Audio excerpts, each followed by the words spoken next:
بسم اللہ الرحمن الرحیم الحمد للہ رب العالمین والصلاة والسلام علی اشرف الانبیاء والمرسلین۔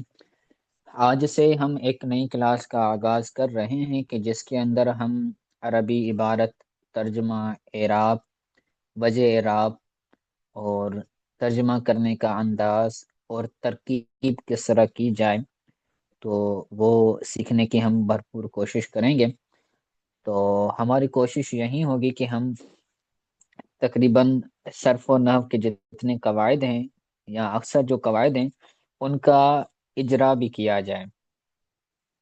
تو اس کے اندر فوائد یوں ہوں گے کہ جو قواعد یاد ہوں گے تو وہ جب اپلائی ہوں گے تو انشاءاللہ تعالی اس کے مزید ثمرات، مزید فوائد نصیب ہوں گے۔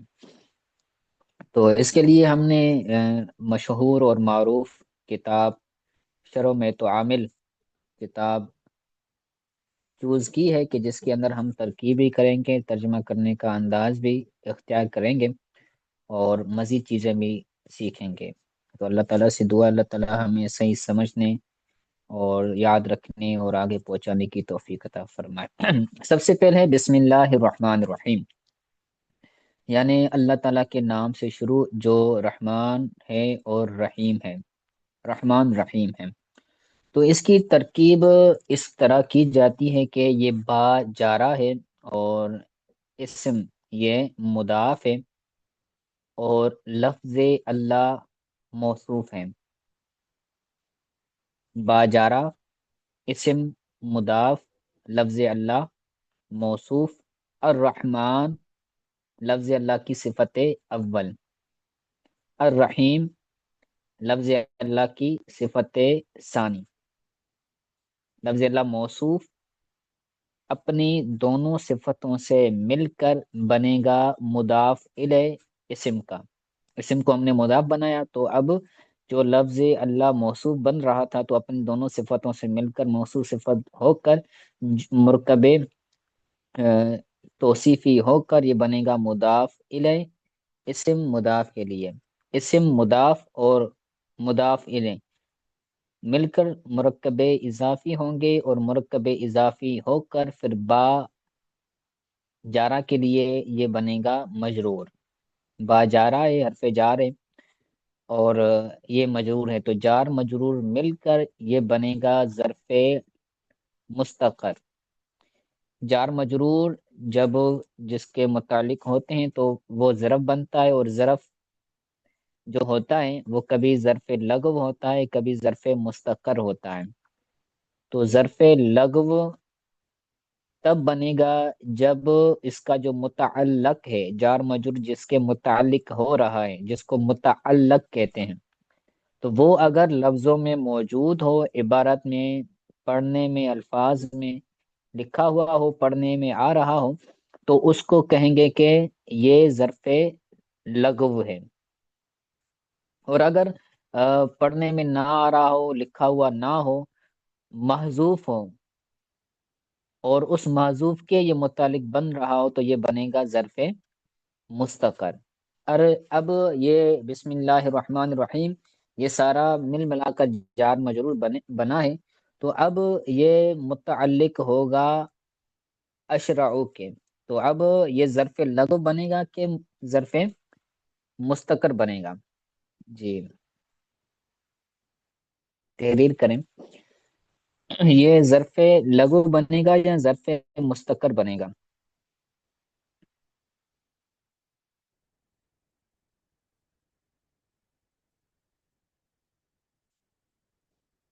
ظرف لغو کیوں بنے گا؟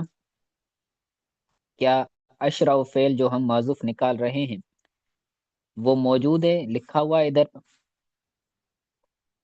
اگر لکھا ہوا ہو، موجود ہو، ظاہر ہو تو ظرف لغو بنے گا، وگرنہ ظرف مستقر بنے گا۔ ہاں ظرف مستقر بنے گا، کیوں؟ کیونکہ اس کا جو متعلق ہے جس کے ساتھ ہم اس کو تعلق قائم کر رہے ہیں تو وہ پڑھنے میں نہیں آ رہا، کیونکہ یہاں پر لکھا ہوا نہیں ہے، بسم اللہ کی با کے آگے اشرعو لکھا ہوا نہیں ہے، ہم اس کو معذوف مان رہے ہیں۔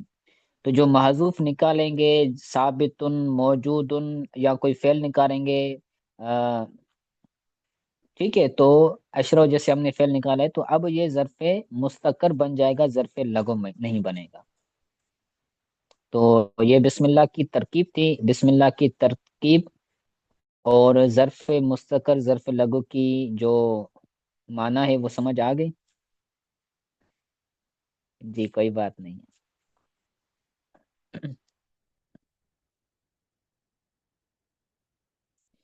جی اس کے اندر کچھ دو نقطے والی چیزیں میں آپ کو عرض کر رہا ہوں۔ یہ جو بسم اللہ کے بعد اللہ آ رہا ہے، لفظ اللہ، تو اس کو پڑھتے وقت، اس کو پڑھاتے وقت جہاں کہیں بھی اللہ تعالیٰ کا اسم جلالت آئے تو لفظ اللہ بولا جائے یا اسم جلالت اللہ بولا جائے۔ بسا اوقات لوگ کیا کرتے ہیں، طلبا یا پڑھانے والے احباب کیا کرتے ہیں کہ اللہ بول دیتے ہیں کہ اللہ موصوف ہے، اللہ پر جر ہے معاذ اللہ، یا اللہ پر کسرہ ہے۔ تو یہ نہیں بولنا چاہیے، یہ ایک محتاط جملہ نہیں ہے، ذہن کے اندر ایک غلط معنی پائی جا رہی ہے۔ تو اس کے اندر میں یہ عرض کرتا ہوں کہ جہاں کہیں بھی لفظ اللہ آ رہا ہو تو وہاں پر لفظ کہنا، لفظ ایڈ کرنا ہے کہ لفظ اللہ مجرور بن رہا ہے، لفظ اللہ جو ہے وہ محذوف ہے، لفظ اللہ کو مقدر مانا جائے گا، ٹھیک ہے۔ تو اس سے بولا جائے گا، تو ایک ادب کا پہلو بھی ہے۔ تو اسی طرح اللہ تعالیٰ کی ذات کے لیے بھی یہ بولا جائے، اور اسی طرح نبی کریم صلی اللہ علیہ وسلم کا جو اسم گرامی آئے تو ان کے لیے، اور جو پاک ہستیاں ہیں تو ان کے لیے بھی یہ بولنا چاہیے، تاکہ ادب کا جو دامن ہے وہ برقرار رہے۔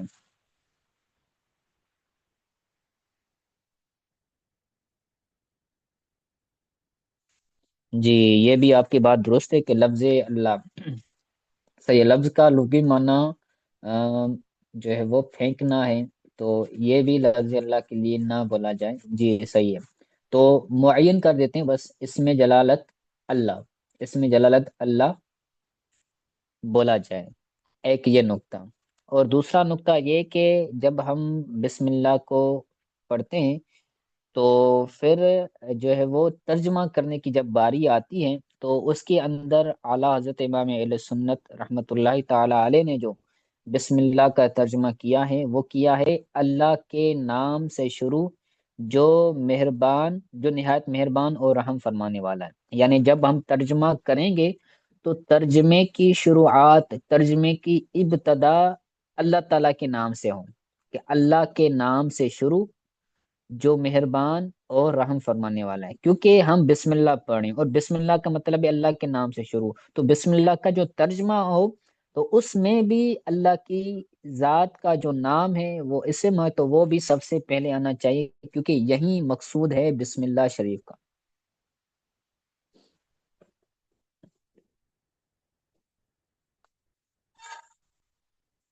ٹھیک ہے، یہ کلیئر ہے، تو پھر آگے چلیں۔ ترکیب سمجھ آ گئی ہے، بسم اللہ کی ترکیب ہم نے کیسے کی؟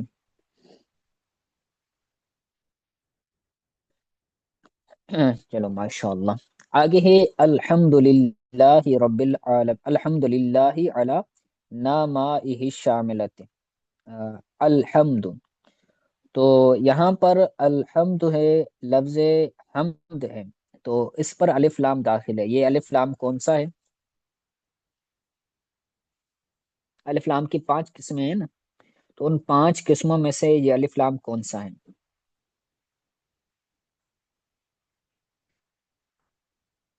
تعریف،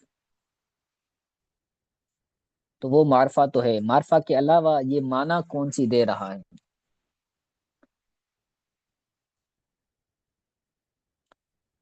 جی الف لام تو یہ معرفہ کرنے کے لیے آتا ہے، الف لام تعریف کرنے کے لیے آتا ہے، لیکن یہاں پر جو مقصود ہے میرا، جو بھی الف لام ہوتا ہے وہ معرفہ کرنے کے لیے آتا ہے، اور معرف باللام ہی ہوتا ہے جو بھی الف لام ہوتا ہے، لیکن ہر الف لام کی معنی الگ ہوتی ہے۔ جیسے قرآن پاک کے اندر ہم الرسول پڑھتے ہیں تو اس کے اندر معنی اس کی الگ ہوتی ہے الف لام کی۔ یہاں پر الحمد ہے تو اس کے الحمد کے اندر جو الف لام ہے یہ استدراک کے لیے آیا ہے۔ استدراک کا مطلب ہے کہ اس جنس کی جتنے بھی افراد ہیں وہ سارے مراد ہیں۔ تو اب الحمد کے اندر ہم ترجمہ کیا کرتے ہیں؟ تمام تعریفیں اللہ کے لیے ہیں، تمام تعریفیں۔ تو یہ معرب باللام بھی نہیں ہے اور ابتدائیہ بھی الف لام نہیں ہے، بلکہ یہ الف لام استدراکی ہیں، اور اس کا مطلب ہوتا ہے کہ وہ جو جس پر داخل ہے اس کی جنس میں سے جتنے بھی افراد ہیں وہ سارے کے سارے یہاں پر مراد ہیں۔ الحمدللہ یعنی تمام تعریفیں، یعنی حمد کی جتنے بھی اقسام ہیں تو وہ ساری کی ساری اللہ تعالیٰ کے لیے ہیں۔ ٹھیک ہے، جس طرح سورہ فاتحہ کے اندر ہے، ہر کتاب کے اندر الحمدللہ آتا ہے، جہاں کہیں بھی الحمدللہ شریف آتا ہے تو وہاں پر الف لام کا مطلب استدراک ہوتا ہے۔ جی یہ کلیئر ہو گیا۔ اب حمد، حمد پر تنوین کیوں نہیں ہے، الحمدن کیوں نہیں ہے؟ اور اس پر پیش کیوں ہے، کسرہ فتحہ کیوں نہیں ہے؟ الحمد بھی ہونا چاہیے، ہو سکتا تھا، اور الحمدہ بھی ہونا چاہیے تھا، ہم دن بھی ہو سکتا تھا، ہم دن بھی ہو سکتا تھا، ہم دن بھی ہو سکتا تھا۔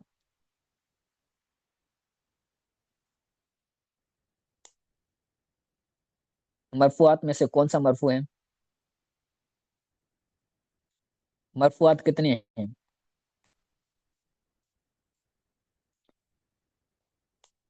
جی مبتدا ہیں، تو مرفوعات کتنے ہیں؟ مرفوعات 8 ہیں، جی بالکل۔ اور مرفوع ہے، اس پر رفع ہے، تو رفع دینے والا کون ہے؟ ہر عمل کا عامل ہوتا ہے یا ہر اعراب کا عامل ہوتا ہے۔ الحمد پر پیش آیا ہے، رفع آئی ہے، تو اس کو رفع کس نے دی ہے؟ عامل مانوی، جی بالکل۔ عامل مانوی کا مطلب کیا ہے؟ عامل مانوی مطلب یعنی اس کا مبتدا ہونا، ابتدا عامل ہے، جی بالکل صحیح ہو گیا۔ اور لفظ یہاں پر جو لام ہے یہ جار، اور اس میں جلالت یہ مجرور ہوگا، اور جار مجرور مل کر یہ بنے گا، کیا بنے گا؟ ظرف لگ بنے گا، ظرف مستقر بنے گا۔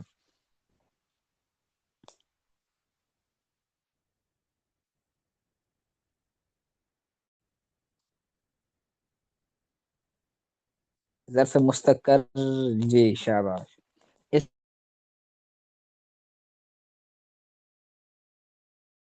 اس کے اندر پھر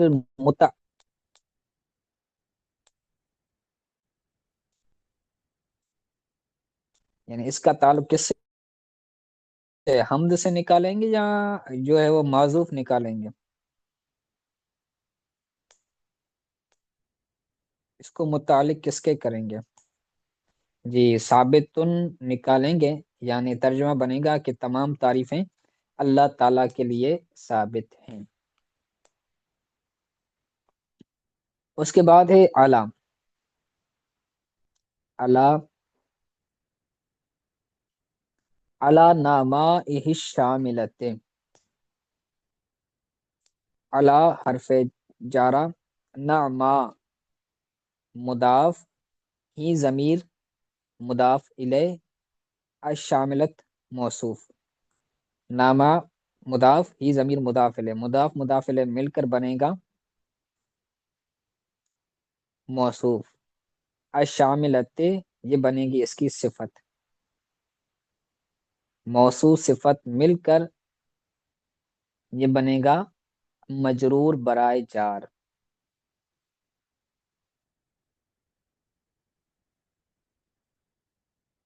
ٹھیک ہے، تو یہ نامہ یہی، یعنی اس کو ہم مجرور نہیں بنائیں گے، مجرور بعد میں بنائیں گے، اس کا پہلے ہم عطف کریں گے۔ نامہ مضاف، ہی ضمیر مضاف الیہ، مضاف اور مضاف الیہ مل کر بنے گا موصوف۔ الشاملۃ یہ بنے گی صفت، موصوف صفت ہو کر بنے گا معطوف علیہ، معطوف علیہ بنے گا، واو حرف عطف، اعلی بنے گا مضاف، ہی ضمیر مضاف الیہ، الکاملت یہ بنے گا صفت اعلیٰ کی، اعلیٰ اپنے اعلیٰ مضاف، ہی ضمیر اپنے مضاف الیہ سے مل کر بنے گا موصوف، الکاملت اس کی بنے گی صفت، موصوف صفت ہو کر بنے گا معطوف، معطوف اور معطوف علیہ مل کر بنیں گے مجرور کے لیے جار، جار کے لیے مجرور بنیں گے، حرف جارہ کے لیے مجرور بنیں گے۔ یہ یہاں تک سمجھ آیا؟ معطوف معطوف علیہ اور معطوف معطوف علیہ مل کر یہ بنے گا مجرور کے لیے، حرف جارہ کے لیے مجرور بنیں گے۔ تو حرف جار علا اور اپنے مجرور سے مل کر یہ بنے گا ظرف لغو، بنے گا مستقر بنے گا۔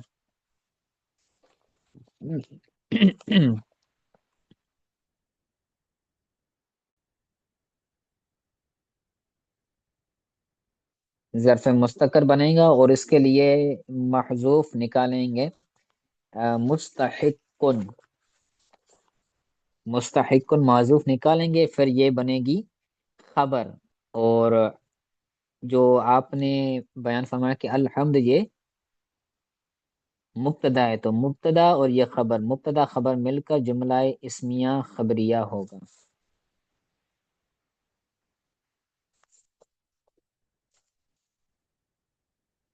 جی یہ پورا سمجھ آ گیا؟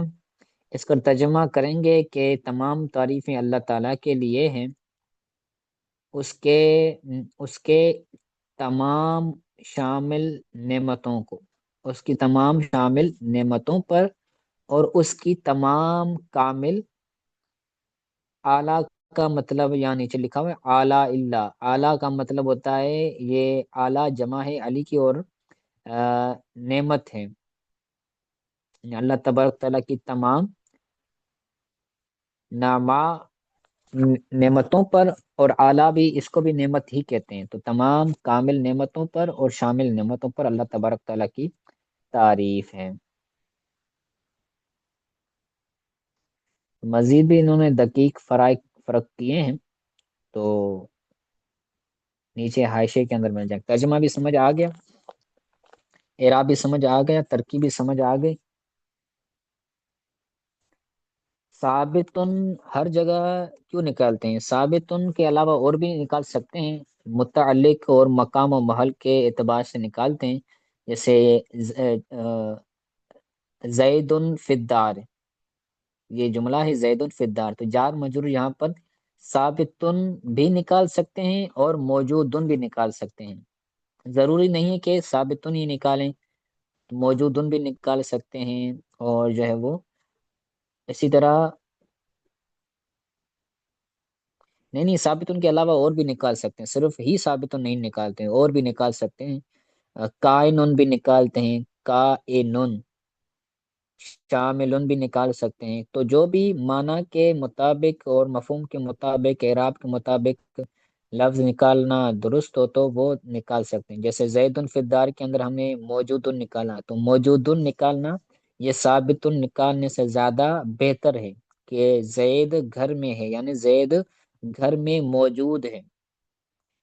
اگر ہم کہیں کہ زید گھر میں ثابت ہے تو یہ تھوڑا سا اوکھا ترجمہ ہو رہا ہے، تو جس طرح کوئی چیز مناسب ہوگی تو اس طرح ہی نکالیں گے۔ جی تو جامعہ کا جو اصول ہے تو وہ حرف آخری نہیں ہے، ہو سکتا ہے ان کو فہمی ہو، یا پھر جو ہے وہ آسانی طلبا کی اس کے اندر سمجھ رہے ہوں، ہمیں تو حسن ذہن رکھنا چاہیے۔ اور برات دوسرے بھی نکال سکتے ہیں، اگر کوئی بندہ نکالتا ہے ثابت تو نہیں نکالتا ہے تو اس کی ذہن سازی کرنی چاہیے اور سمجھانا چاہیے کہ آپ دوسرے بھی طلبا کو یہ کہہ سکتے ہیں، یہ نکال سکتے ہیں۔ ٹھیک ہے، اور کوئی سوال ہو تو پوچھ سکتے ہیں آپ۔